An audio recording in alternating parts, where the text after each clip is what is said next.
game. 랜덤 게임. 게임 스타트. 아파트 아파트 아파트 아파트 아파트 아파트 아파트 아파트 아파트 아파트 아파트 아파트 Halo Sobat Inspiratif, siap untuk mendengarkan informasi-informasi terbaru dan termenarik? Yuk simak kita. Let's go. Kalian tahu nggak sih, saat ini banyak banget loh masyarakat yang bergantung pada teknologi. Kegiatan-kegiatan apa aja sih yang bisa dilakukan secara online? Contoh kegiatannya adalah seperti pembayaran, pembelian, jual beli, dan masih banyak lagi. Untuk pembelajaran yang memanfaatkan teknologi yaitu misalnya guru yang merekam materi dan mengunggahnya di podcast sehingga semua siswa dapat membukanya kapan saja. Kalian tahu nggak sih beberapa contoh bisnis online? Salah satunya adalah dropshipper, kursus online, YouTube, dan desain. Internet dapat digunakan untuk mengakses informasi, pengetahuan, dan juga edukasi. Internet dapat digunakan untuk mengirim WhatsApp, email, video, foto, pesan suara, panggilan suara dan panggilan video, dan masih banyak lainnya. Transaksi juga dapat dilakukan secara online di PayPal, e-money, m-banking, dan lain-lain. Jual beli online dapat dilakukan dengan aplikasi seperti Facebook dan masih banyak lainnya.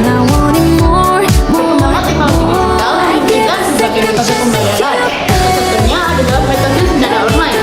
Metode pembayaran secara online juga memberikan keuntungan yang sangat besar karena dianggap lebih praktis dan lebih cepat. Transfer adalah jasa pelayanan bank untuk mengirimkan sejumlah uang atau dana dalam rupiah atau valuta asing kepada pihak lain seperti perusahaan, lembaga, atau perorangan di suatu tempat sesuai dengan permintaan pengirim. Dalam metode transfer terdapat beberapa pihak yang terlibat, yakni remitter, yaitu pihak yang mengajukan permohonan pengiriman uang. Kedua, beneficiary, yaitu pihak yang menerima pengiriman uang dari remitter. Remitting bank, yaitu bank yang melakukan pengiriman uang berdasarkan permintaan remitter. Keempat, paying bank, yaitu bank yang melakukan pembayaran uang kepada beneficiary. E-wallet atau dompet elektronik adalah alat pembayaran digital yang menggunakan media elektronik berbasis server.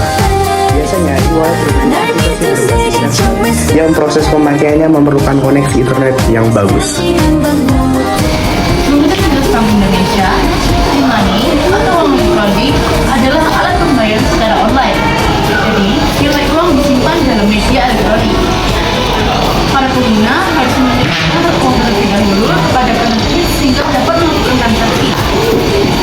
Media elektronik yang digunakan untuk mengirimkan uang biasanya dengan server atau uang elektronik atau e-money biasanya digunakan untuk alat pembayaran yang bersifat massal seperti jalan tol hingga supermarket dan minimarket. Rekening bersama atau rekber adalah jasa perantara atau pihak ketiga yang membantu keamanan dan kenyamanan transaksi jual beli online.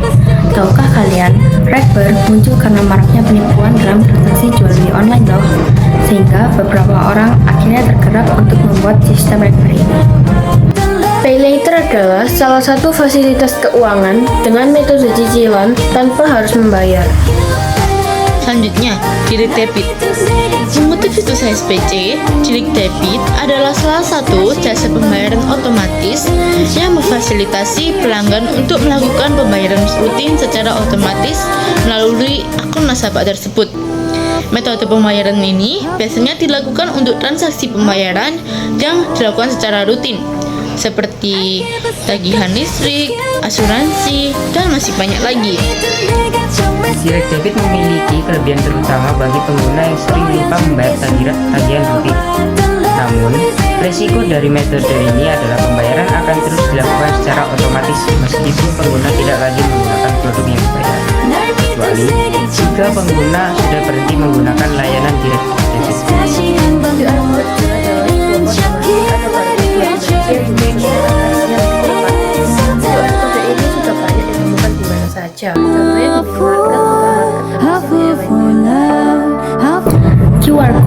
merupakan bentuk evaluasi dari barcode yang dulu kita lihat pada sebuah produk.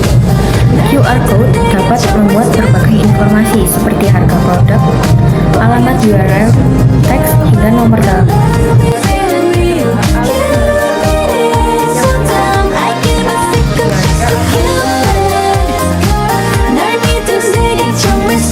Hai, ketemu lagi sama aku dan Satya. Sekarang kami akan menjelaskan tentang virtual account.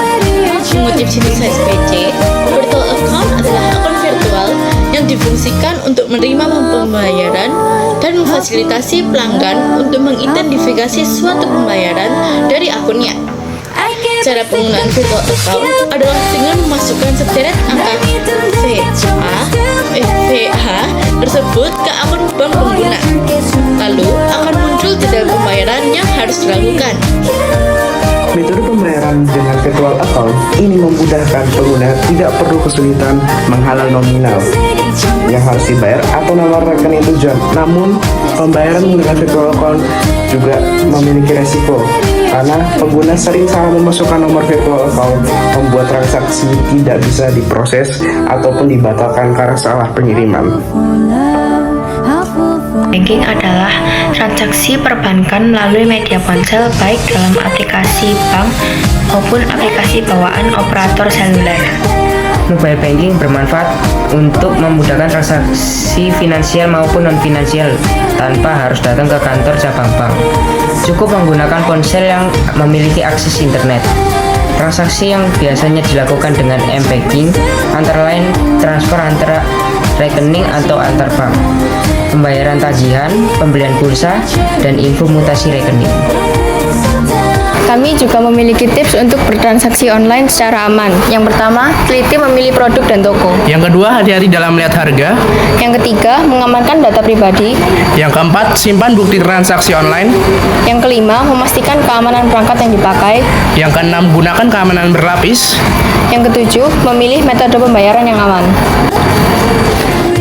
Selain itu, pembayaran online juga memiliki manfaat, yaitu memberikan kemudahan dalam pengelolaan uang. Konsumen dapat dengan